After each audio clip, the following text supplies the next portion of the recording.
Welcome to my mommy's podcast. This podcast is brought to you by Wellness. That's wellness with an E on the end. It's a new company that I co-founded to tackle the toughest personal care products and to create natural and safe products that work as well as conventional alternatives. See, this is what happened. I realized that even the most naturally minded of my friends were still using certain conventional toothpaste and shampoo because they weren't willing to sacrifice quality. They just weren't willing to have teeth that weren't white or hair that wasn't clean. There are natural options out there, certainly, and there are conventional options that work really well. But to find products that do both was almost impossible. And thus, Wellness was born. I realized that there had to be a way to create the highest quality products that also worked as well as any conventional alternative. And we tackled the toughest first, creating the first and only natural toothpaste that is fluoride and glycerin free. It's based on my DIY recipe that I have been using for a decade. It contains calcium and hydroxyapatite to uniquely support the mineral balance in the mouth. It also contains things like neem oil and green tea to support a healthy bacterial balance and oral microbiome and to fight bad breath. You can be the first to try it for you and your family and to try our innovative natural hair care shampoo and conditioner at wellness.com. So again, it's wellness with an E on the end, WELLNESSE.com. This podcast is sponsored by the Ready State. If you're at all like me, you might have perpetual stiffness and pain in your neck and shoulders from years of working, carrying kids, and all of the demands of parenting. Or maybe like me also, you have sore hips from too much sitting or from several pregnancies. I have found a great way to relieve my aches and pains and to get some daily movement and improve my fitness and flexibility. And it's from someone I highly, highly respect, Dr. Kelly Starrett, and he's from the Ready State. If you don't know Kelly, you should. He is a mobility and movement coach for Olympic gold medalists, world champions, and pro athletes. He's the author of 2 New York Times best-selling books, including the famous Becoming a Supple Leopard, which has sold over 500,000 copies. He has over 150,000 hours of hands-on experience training athletes at the highest level, and he's a doctor of physical therapy who helps top companies, military organizations, and universities improve their wellness and resilience with their team members. So to say he's highly qualified would be the understatement of the century. He created a program called Virtual Mobility Coach. This program is easy to do from home every day, making it ideal for me and for a lot of moms, and it's something I can do with my kids. Every day, Virtual Mobility Coach gives you a fresh, guided exercise video. They show you proven techniques to help your specific issues that you have going on. If you're in pain, you can pull up a picture of the human body, click on what hurts, and from there, the Virtual Mobility Coach will give you a customized prescription to help you find relief based on movement. Second, you can find a library of soothing recovery routines in the daily maintenance section. And these are great for just working in movement throughout the day or as a wind down to practice self-care. And third, for athletes, Virtual Mobility Coach has an entire section of pre and post exercise routines for more than 4 dozen sports and activities that help you warm up before a workout so that there's a lower risk of injury or recover after so that you are less stiff. Right now, you can try Virtual Mobility Coach totally risk-free for 2 weeks without paying a penny. After that, you can save 50% on your first 3 months. Just go to thereadystate.com/wellnessmama and use the code wellnessmama, all one word, all uppercase, at checkout. So again, that's ready, R-E-A-D-Y, state, STATE.com/wellnessmama. And you can save half off your first 3 months when you sign up for a monthly plan.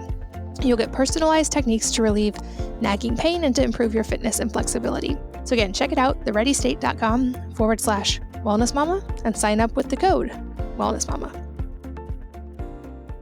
Hello, and welcome to the Wellness Mama podcast. I'm Katie from wellnessmama.com, and this episode has some really fascinating, easy to implement practical tips that can benefit posture, core strength, even sensory issues and attention and focus in kids, and lower back pain in adults. And the best part is today's guest has created a solution to these problems that he is sharing as an open source project so that you can make it at essentially almost no cost at home.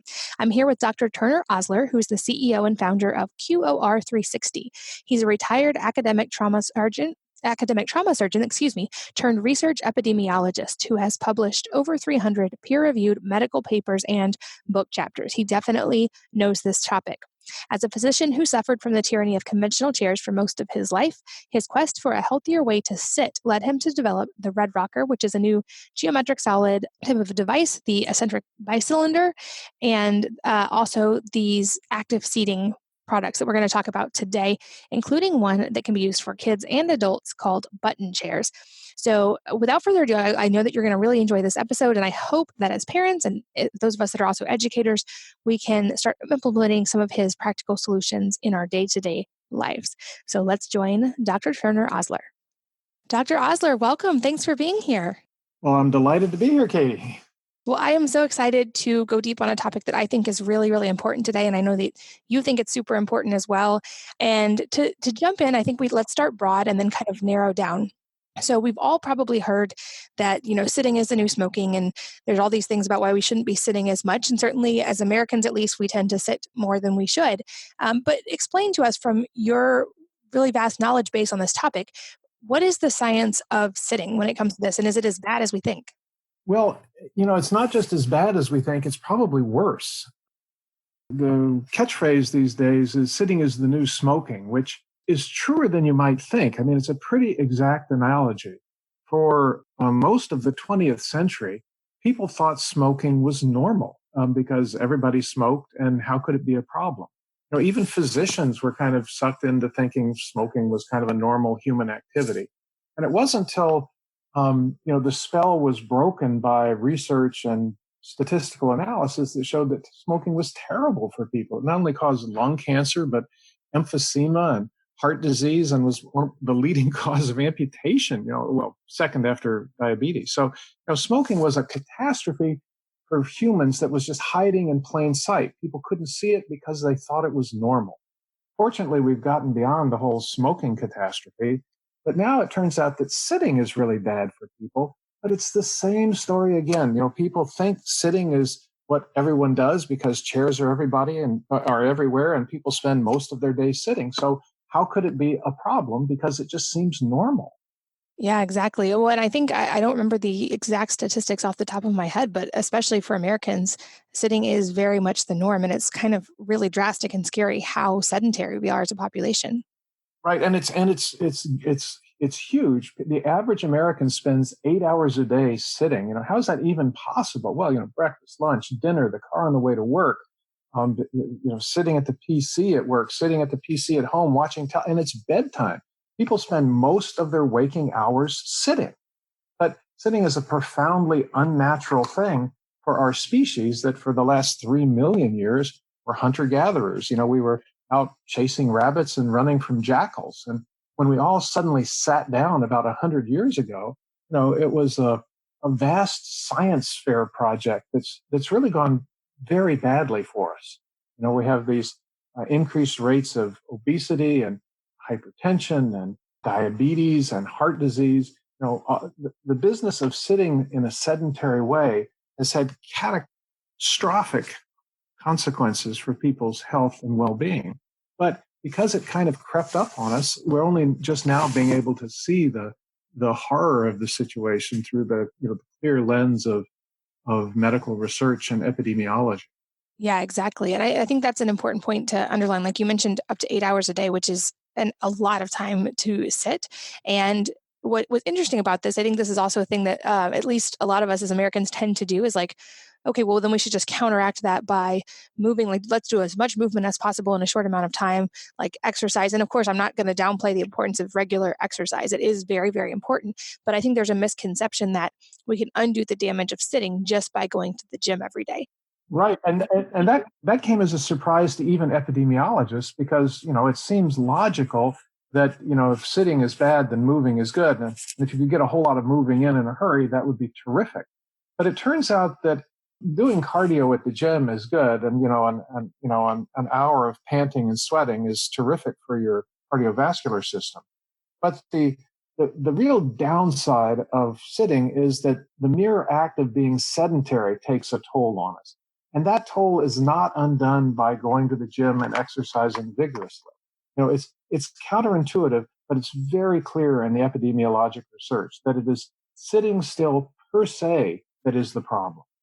Yeah, exactly. I don't remember the exact number of the statistics, but I know that when they did the research, it was really surprising because all these people who worked out regularly and they met all these exercise standards for how often they should be working out, and it was more than 4 days a week and it was the recommended amount of time, and they met all these guidelines, and still compared to the control, it wasn't actually much better because it turns out you need more than just an hour even of active movement per day. We basically, this is something that we need to incorporate into our lives. And the other reaction that happened when, sitting became the new smoking, there was this, okay, so let's just all get standing desk and we'll stand all day long and we'll just do that instead. And I know you can speak to this much better than I could, but it turns out just standing isn't the answer either, is it? Yeah, no. So standing desks, kind of took off because really without any research behind them, because it seemed like such an obvious answer. If sitting is bad, then standing must be good because standing is the opposite of sitting, right? Well, it turns out that that's not right. Standing may be the linguistic opposite of sitting, but it's not the physiologic opposite of sitting. The physiologic opposite of sitting still is moving. And when you look at people at standing desks, typically they're not doing Tai Chi. They lock a hip and they lean on the desk and they're just as immobile as they ever were sitting slumped in a chair. Arguably, it's worse to be at a standing desk for a couple of reasons. One is that when you're standing, you have this column of blood that goes from your left atrium down to your ankle that dilates all the veins in your legs. And this sets people up for varicose veins, which in the last century were a huge problem for people who stood all day on assembly lines. And I know I have personal experience with this because as a general surgeon, I was stripping out miles of saphenous veins from people who had ruined the venous system in their legs, and it was beyond reconstruction and just had to be removed. They were big, ugly operations, and I think we're going to be seeing varicose veins and surgery for varicose veins coming back if standing desks really catch on. So that's one problem with standing desks is it's hard on people's veins. You can walk and your muscles are contracting in your legs and squeezing blood out of the veins and things are fine. But if you stand still, the blood pools in the veins of your legs and stretches them, and over years and decades can stretch them past the point where they can recover, and now you need an operation. But an even more concerning thing that was published in the American Journal of Epidemiology in 2018 by Smith et al. They followed 7,300 people for 10 years, half of them at sitting desks, half of them at standing desks. And those at the standing desk had twice the rate of heart disease. This came as quite a shock because it was expected that standing would be better for people, but it turns out that it's worse for their hearts. And heart disease, all you need is a little heart attack, and it can change your whole life. So, the problem with diving into standing desk was that nobody really carefully examined what the repercussions might be. And really, the early research shows that standing desks are going to be they're going to be part of the problem, not part of the solution. Yeah, I agree. It's really interesting because I think that's, like I said, I think that's just our default. I don't know if it's as Americans or just as humans.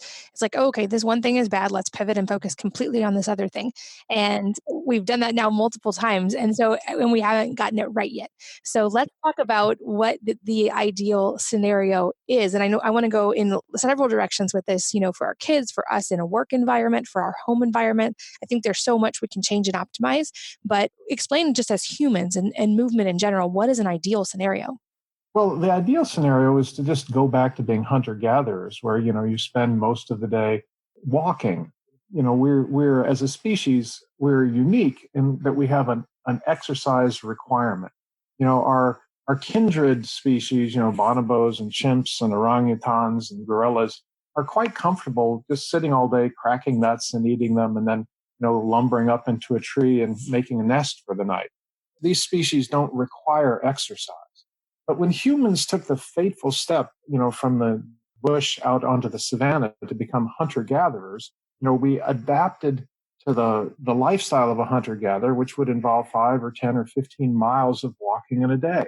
This is what our systems have come to require and even rely on.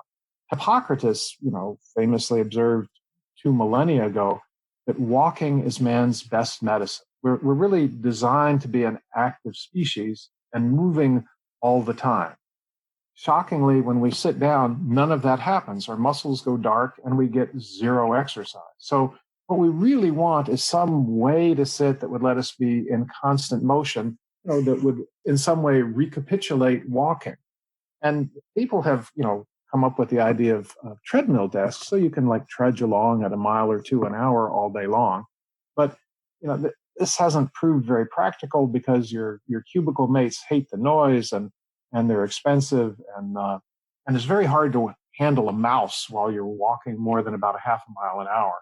But what we want is to be moving while you're sitting, and it turns out that you can design a chair that lets people move while they're sitting, kind of using their own, just kind of burning off their own nervous energy to create enough activity to change their biochemistry for the better and improve their posture, improve their core strength. There are many advantages that come with moving while you're sitting. That makes sense. And I feel like kids, we can learn from kids on this because they do it naturally. Like if you try to get a child to sit still in a chair, they don't like it and they're uncomfortable. And then over time, we like learn to settle in and, arch our lower back and get in a horrible posture position and get used to that because we have to do it so much. But I feel like we can learn so much from kids in actually doing this correctly. But let's talk about this a little bit more too. Well, we kind of force this on kids, right? Because when they show up in first grade, they're just like dancing on a chair, and they have to be, told to sit still, which turns out to be terrible advice. Kids know what they need, and what they need is to move. And when we, force them to sit still, we do them a terrible disservice. And it turns out that older kids get, the less they move. There's a terrific study that just came out in the Lancet Psychiatry just this week, or just this month actually, where they look at kids and how much they move, and they move less and less and less as they go from being 14 to 16 to 18 years old. They put accelerometers on these kids just to see how much movement they were doing, and as they got older, they moved less and less and less. Very interestingly, their rates of depression went up and up and up. So it turns out that this business of letting kids move has profound implications, not just for their posture and their strength and their overall health, but also for their psychiatric well-being. I mean, we're discovering just so much about how bad sedentary postures are for people, and especially for kids. Yeah, absolutely. And I think we're a little bit different because we homeschool, but I've seen this even in my kids, and I try to do everything I can to preserve them wanting to move and actually have them sit as little as possible. That's one of the things we optimize for in homeschooling, but I know that this isn't necessarily an option in every school scenario, which is why I love what you're doing. I want to talk a little bit more about this too, because you've basically open sourced this and made this available to all children. Like, unfortunately, in a lot of school situations for now, kids still are required to be in the same place in one desk or in one area so they can do their work. And so I feel like you've created a really innovative solution that allows them to still move and not to get all these downsides of sitting or standing. So can you talk more about what this is and how it works? Yeah, no. So we had the idea that kids know what they need, and what they need to do is to move. But the furniture that we've forced on them doesn't allow that. It encourages them to slump and just motionless. So we designed a couple of chairs that let people move while they're sitting.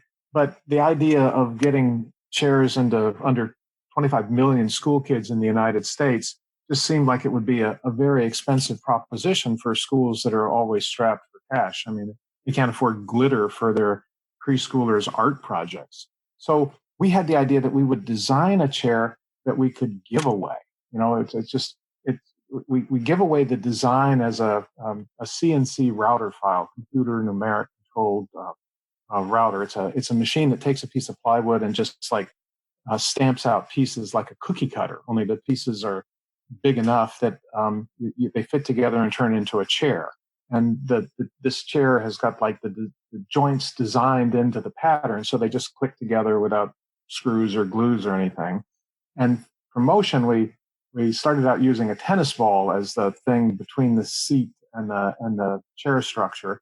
But we found that kids were so active they would wear holes in tennis balls. So we switched now to using lacrosse balls. Let's see them wear those out, because these kids are so active. When you give them a chance, they just wear stuff out. So merely by putting a chair under a kid that lets them move, they instinctively move, but yet they can stay at their desk and stay, scholastically engaged. And the spinoff is that anecdotally, teachers report to us that kids are more focused because they can kind of get the wiggle out while they're sitting there listening or reading or writing or whatever the task is. And it kind of makes sense because we know that if you let people doodle while they listen to a lecture, they have better recall of what they heard in the lecture. By letting the body be active, the brain can kind of stay more engaged. Descartes got it wrong when he said the brain was just a computer sitting inside a bony box. The brain is really part of the body. And if the body is functioning normally and naturally and moving, the brain can be naturally more engaged. Yeah, exactly. And I think this is obviously true for adults as well. So I know you have this stool for children, but is it possible to modify for adults to use also? Right. No. So we created the files for this thing in two sizes because we had the idea that grown-ups were ultimately going to want to try them anyway. So we just one of the versions is 24 inches tall, so it's plenty big enough for most grown-ups to try out. And then we found that grown-ups really like it. So in fact, I'm sitting on one right now. We make other chairs that look more like office chairs and have the normal adjustments and upholstery and this and that and the other thing. But these plywood versions that use something as simple as a lacrosse ball really touch all the bases, and I like it a lot. So so many of my friends have these things, and we really like the idea because anybody can make one for themselves because we give them the pattern. Yeah, I love that. I love that you guys are not, trying to turn this into a product and charge hundreds and hundreds of dollars for it. You're just trying to get people to improve their posture and sit more actively. So for kids, obviously, I'm sure there's immediate noticeable changes, like you mentioned, in their ability to concentrate and just their overall comfort and happiness. What kind of changes do you see with adults when they start implementing this active sitting?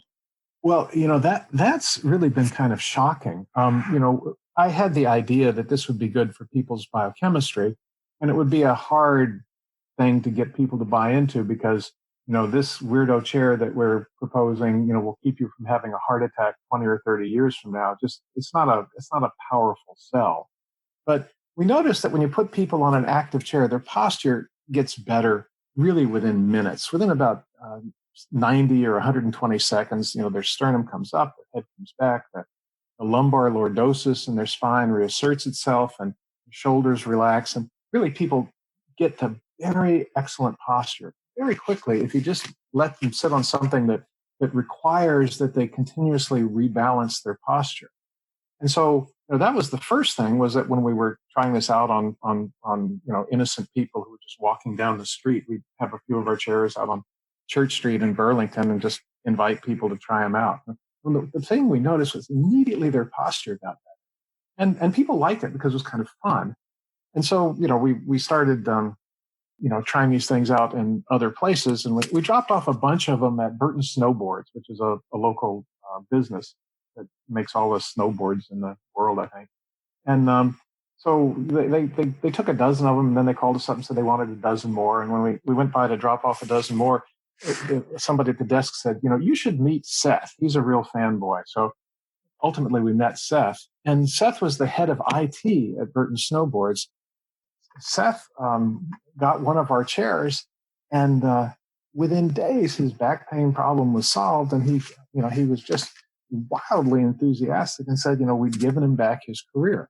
And we had anticipated that our chairs would help people with their posture, but I really hadn't anticipated just what a big help it could be to people with garden variety back pain. Garden variety back pain doesn't get much respect in the medical industry because nobody dies of it, but it is an immense problem. It affects 80% of Americans and costs $100 billion a year.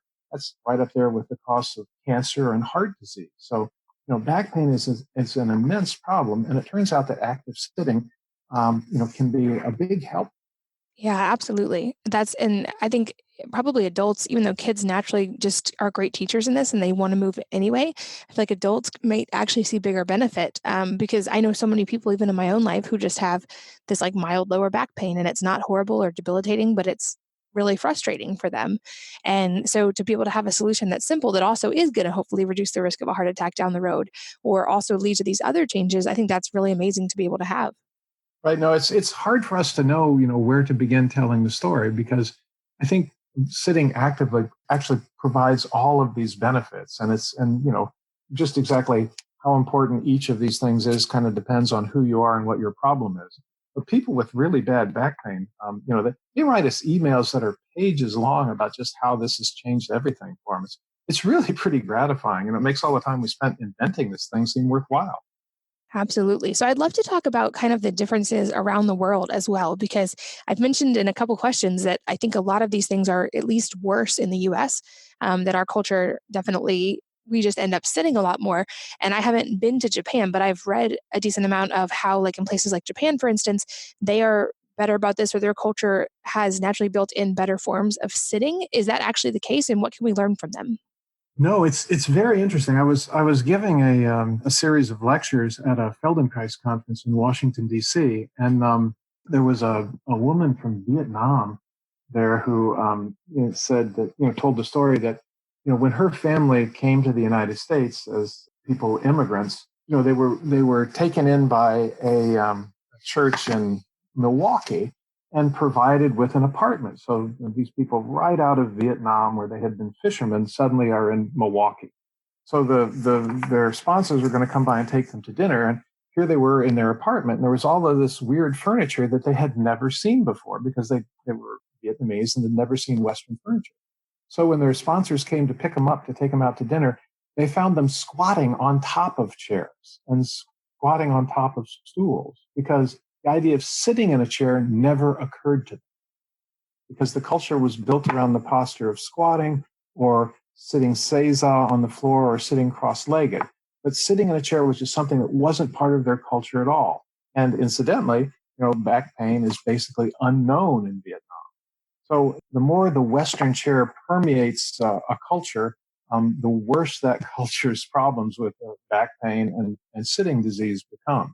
So the Western office chair is becoming the default chair, and with it, it's bringing a public health catastrophe.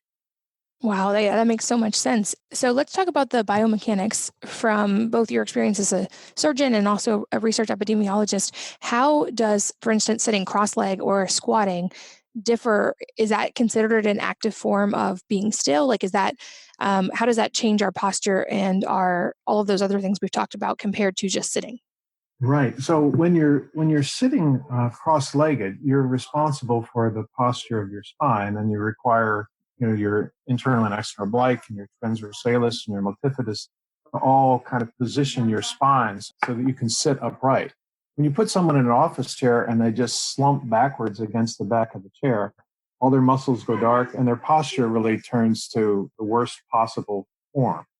A very famous Tai Chi instructor once said, the back of your chair is for hanging your coat. If you feel like you need to lean against the back of your chair, you should go home and take a nap. And I think that's true. You put a back on a chair and you just invite people to assume the worst possible posture. Yeah, that makes perfect sense. And that's such a good thing to think about. And just I'm right now mixing between standing and sitting on a stool and then squatting, which is typically what I do when I podcast. But I'm curious, obviously these chairs I think are a great place to start and such an easy switch to make.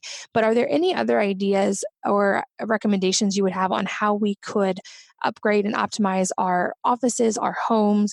For me, and for a lot of homeschool moms listening, our kids' classrooms. So I'd love your take on all of this. For instance, I feel like the more I move in general, the better I feel. So I have a balance board that I'll stand on sometimes when I work. I have an inversion bench, and I'll try to do handstands every few hours just to get the blood flowing. And then things like a yoga swing and a yoga mat, just to be able to get into different positions and move whenever I take a break from working.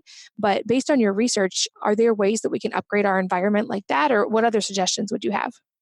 Katie, it sounds like you have the world's perfect playground for working. I mean, all of your solutions are terrific, but many people in a standard cubicle wouldn't have room for half of your stuff, and so if we're trying to get people down to a manageable portfolio of things to sit on, a chair an active chair that lets them move while they're sitting is a good place to start. The business of squatting is such a terrific posture for humans in general, but unfortunately, almost no Western adults are able to squat. All children can, of course, but they lose that ability because we simply don't use it. The hamstrings tighten, and people just kind of lose the ability to squat. It's a heavy lift to get it back, and I've almost got it back myself. But it's asking a lot of people to try and get that posture back. So the business of merely changing posture as often as you can, get up, walk while you're talking on the phone, walk to the water cooler as often as you can, sit on a chair that lets you move. And if your work environment lets you lie down and stretch or do handstands against the wall, that's so much for the better. I love that. Yeah. I think that's another thing. Obviously, people used to joke that and actually there was a study that's for a while that there were some metrics in which smokers were healthier than non-smokers, and they confused all these doctors. And it was because they were at least walking every couple of hours to go outside. So they were getting outside, they were walking, they were moving, whereas non-smokers weren't. But the lesson we should take from that is obviously not to smoke, but that we should have some habit that every hour or two we have a reason to get up. Maybe we're hydrated enough that we need to go to the restroom every 2 hours, or we're just going to go outside in the sun for 5 minutes, but just building that in as a habit rather than just sitting all day long. And there's so many other benefits to that as well. Well, you could take up smoking, or you could get yourself a dog. And I think a dog is a much better choice. I like that. Yeah, we should all just get a puppy. That's a great idea. This podcast is brought to you by Wellness. That's wellness with an E on the end. It's a new company that I co-founded to tackle the toughest personal care products and to create natural and safe products that work as well as conventional alternatives. See, this is what happened. I realized that even the most naturally minded of my friends were still using certain conventional toothpaste and shampoo because they weren't willing to sacrifice quality. They just weren't willing to have teeth that weren't white or hair that wasn't clean. There are natural options out there, certainly, and there are conventional options that work really well. But to find products that do both was almost impossible. And thus, Wellness was born. I realized that there had to be a way to create the highest quality products that also worked as well as any conventional alternative. And we tackled the toughest first, creating the first and only natural toothpaste that is fluoride and glycerin free. It's based on my DIY recipe that I have been using for a decade. It contains calcium and hydroxyapatite to uniquely support the mineral balance in the mouth. It also contains things like neem oil and green tea to support a healthy bacterial balance and oral microbiome and to fight bad breath. You can be the first to try it for you and your family, and to try our innovative natural hair care shampoo and conditioner at wellness.com. So again, it's wellness with an E on the end, WELLNESSE.com. This podcast is sponsored by the Ready State. If you're at all like me, you might have perpetual stiffness and pain in your neck and shoulders from years of working, carrying kids, and all of the demands of parenting. Or maybe like me also, you have sore hips from too much sitting or from several pregnancies. I have found a great way to relieve my aches and pains and to get some daily movement and improve my fitness and flexibility. And it's from someone I highly, highly respect, Dr. Kelly Starrett, and he's from the Ready State. If you don't know Kelly, you should. He is a mobility and movement coach for Olympic gold medalists, world champions, and pro athletes. He's the author of 2 New York Times best-selling books, including the famous Becoming a Supple Leopard, which has sold over 500,000 copies. He has over 150,000 hours of hands-on experience training athletes at the highest level, and he's a doctor of physical therapy who helps top companies, military organizations, and universities improve their wellness and resilience with their team members. So to say he's highly qualified would be the understatement of the century. He created a program called Virtual Mobility Coach. This program is easy to do from home every day, making it ideal for me and for a lot of moms, and it's something I can do with my kids. Every day, Virtual Mobility Coach gives you a fresh, guided exercise video. They show you proven techniques to help your specific issues that you have going on. If you're in pain, you can pull up a picture of the human body, click on what hurts, and from there, the Virtual Mobility Coach will give you a customized prescription to help you find relief based on movement. Second, you can find a library of soothing recovery routines in the daily maintenance section. And these are great for just working in movement throughout the day or as a wind down to practice self-care. And third, for athletes, Virtual Mobility Coach has an entire section of pre and post exercise routines for more than 4 dozen sports and activities that help you warm up before a workout so that there's a lower risk of injury or recover after so that you are less stiff. Right now, you can try Virtual Mobility Coach totally risk-free for 2 weeks without paying a penny. After that, you can save 50% on your first 3 months. Just go to thereadystate.com/wellnessmama and use the code wellnessmama, all one word, all uppercase, at checkout. So again, that's the ready, R-E-A-D-Y, state, STATE.com/wellnessmama. And you can save half off your first 3 months when you sign up for a monthly plan. You'll get personalized techniques to relieve nagging pain and to improve your fitness and flexibility. So again, check it out, thereadystate.com/wellnessmama, and sign up with the code wellnessmama. So I want to talk a little bit more about how we can actually get these chairs in schools and offices, because I know that you guys have made these plans available, and I would love to actually help this podcast be an impetus for creating change. And there's a lot of moms listening who have, of course, vested interest in our kids sitting in a better posture and getting the benefits that we've talked about. So let's talk a little bit more about the practical ways. I know that these have been used now in offices and schools. What's the best way for us as parents and as even just members of society to get these to schools? Yeah, so we've set up a website, buttonchairs.org. So buttonchairs.org. And it's a website that has some information about our button chair project, as well as the computer numeric control file. So you can set up a CNC router to make as many of these things as you want out of a sheet of plywood. We also have plans that were worked out by one of the shop teachers here in Essex, Vermont, so that if you don't have access to a CNC router, you can make these chairs one at a time. There's a pattern that you just glue on the plywood, cut it out, put it together, and there's your button chair. And we're also partnering with a company in the northeast corner of Vermont to just make these things. We'll put them in a box and sell them to people basically at cost. But the idea of, if people don't have tools but want one of these chairs to try out, we'll put it in a box and send it to you. So we really think that the best way is for people to, make them by the hundreds for their school system.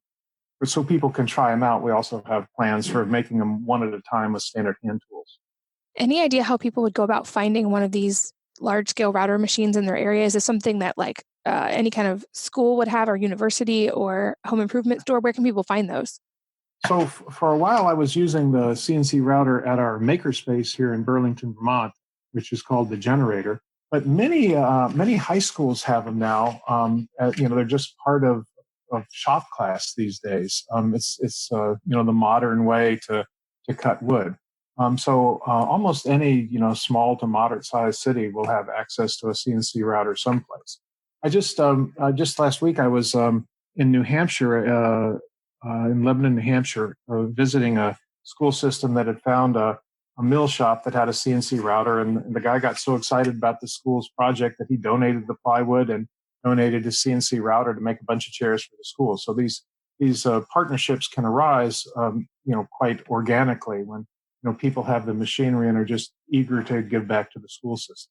Yeah, I think that's great. And I could see, even if high schools, for instance, have these, a lot of high school students have to do service hours at a certain point. Like, this could be a great thing they could make for younger grades or for special needs students or for, Montessori schools or universities. I think sometimes have these, or if there are Boy Scouts or Girl Scouts who are looking for a project that they could do these, I think this would be an amazing, and it sounds like not super difficult thing that they could tackle that would make a big difference in their communities, or even just parents like that example you gave who are willing to donate the materials for it. I'd love to see this used more widely in schools. And I think, like you've mentioned, we'd see some big behavioral changes if we could implement these more widely. It's been fun to watch, the community kind of embrace the idea and then embrace each other, as a way to support the school system by, helping them make stuff. And the idea of high school students, who have to do shop projects, well, finding they could have a shop project that actually produced something of use rather than just another cutting board. Yeah, absolutely. And I'm even thinking like this would be cool to not just in our schoolroom, but even in like a kitchen to change out for the chairs at the table. Because our family's actually thought about doing the Japanese style table, which just low on the ground sitting Indian style. But we have a very energetic dog that would make that difficult right now. Well, we have these chairs all over the house, of course, and when guests come for dinner, they're all a little astonished that they're going to be sitting on something so weird. But everybody adapts to it pretty quickly, and it's sort of fun, actually. That was going to be my next question is I'm sure kids can adapt immediately because my kids will get on all these crazy like surf trainers or they get on skis or a surfboard for the first time and they learn it in 12 seconds. But for adults, is there much of an adjustment period or is it more really like you said within even just a minute or two you start to see the difference? Oh, people's posture immediately responds. You can just see it really in front of your eyes. But many people have very deconditioned core musculatures from, in some cases, decades of just sitting slumped in front of a computer. And for those people, we say, give it 15 or 20 minutes the first day and kind of work up from there. And depending on how deconditioned people are, sometimes it takes even a few weeks before people are sitting comfortably all day.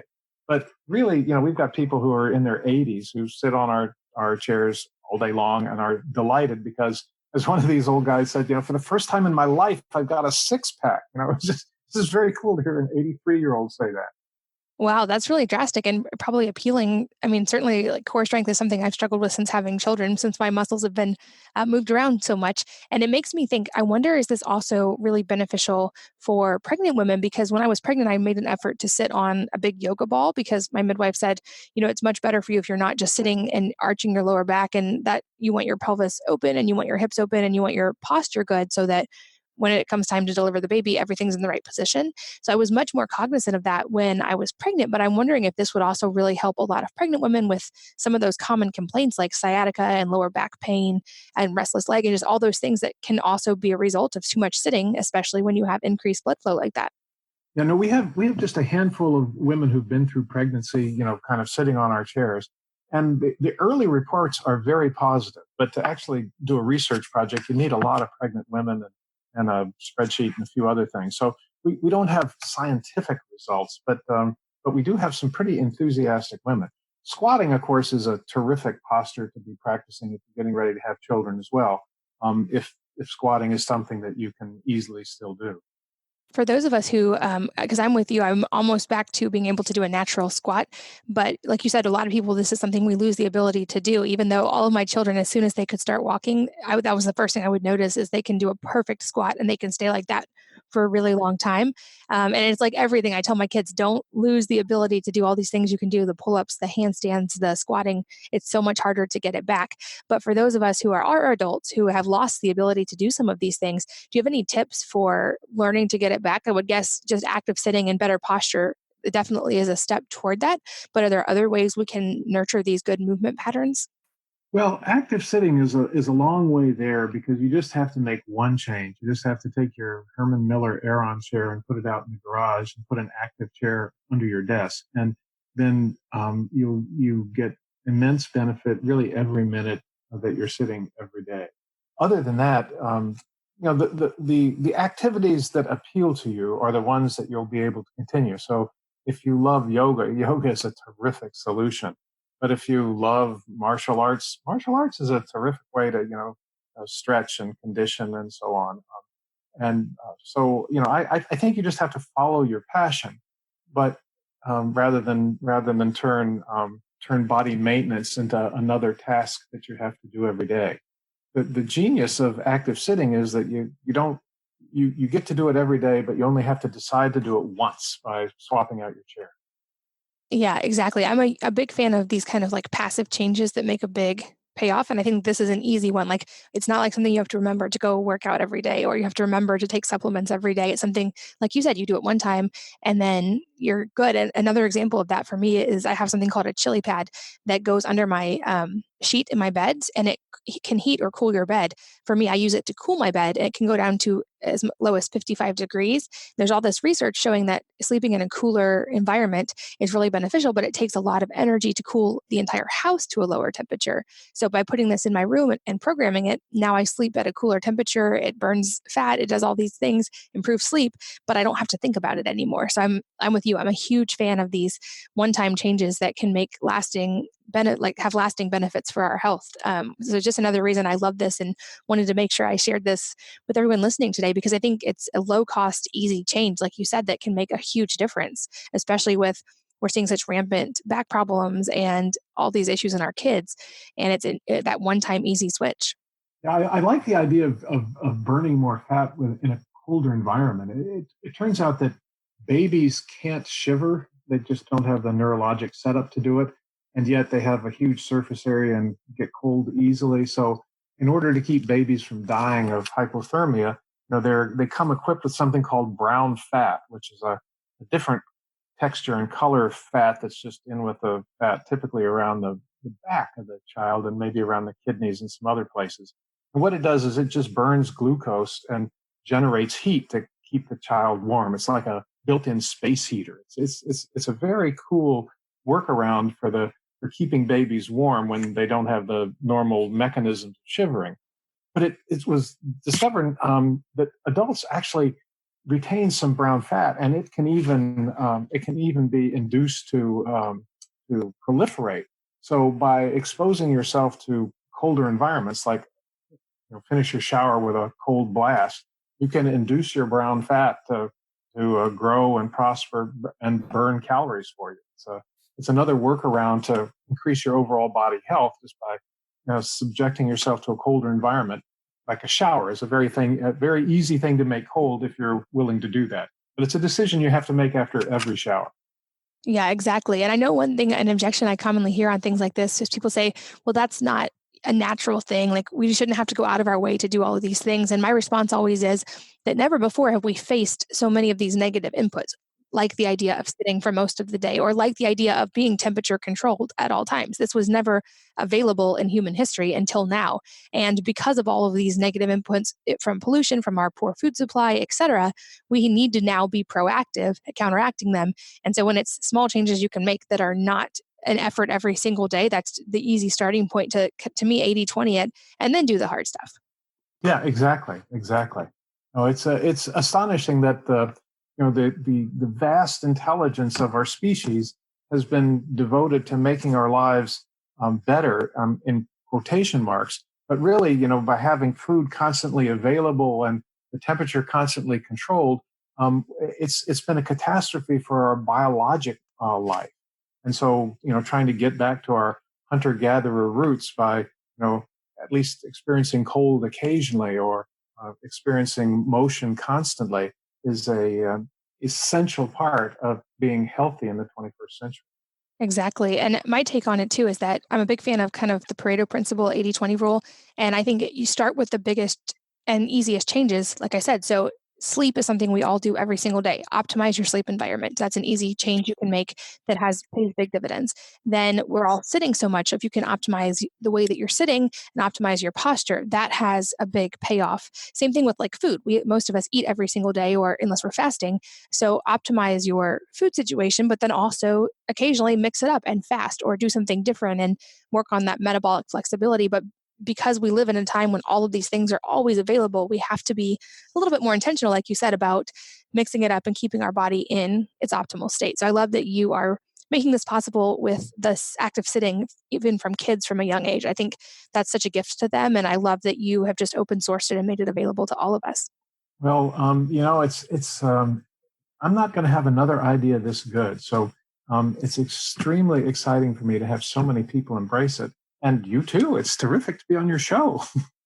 Well, thank you for joining me. I, of course, will link to all the things that we've talked about today in the show notes at wellnessmama.fm. So if you guys are listening while hopefully doing an activity or moving or especially driving, don't worry about writing them down while you're driving. Just go check out the show notes, wellnessmama.fm, and you'll have a link to where you can download the plans for these chairs and learn more about how they work, as well as to some of Dr. Osler's research and writing and work that I've found.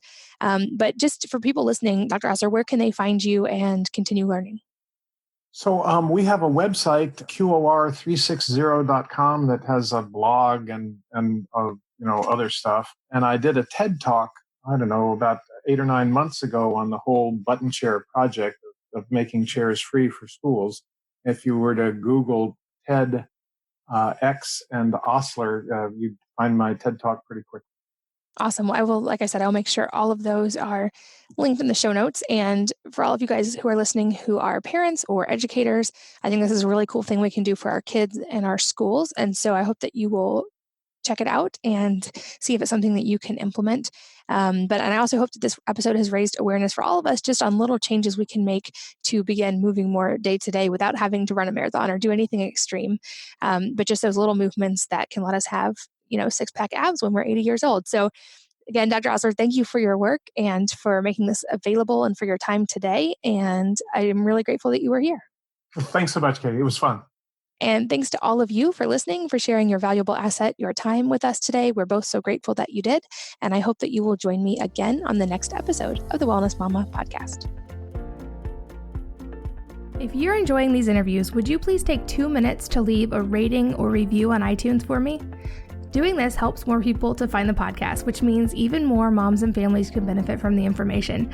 I really appreciate your time, and thanks as always for listening.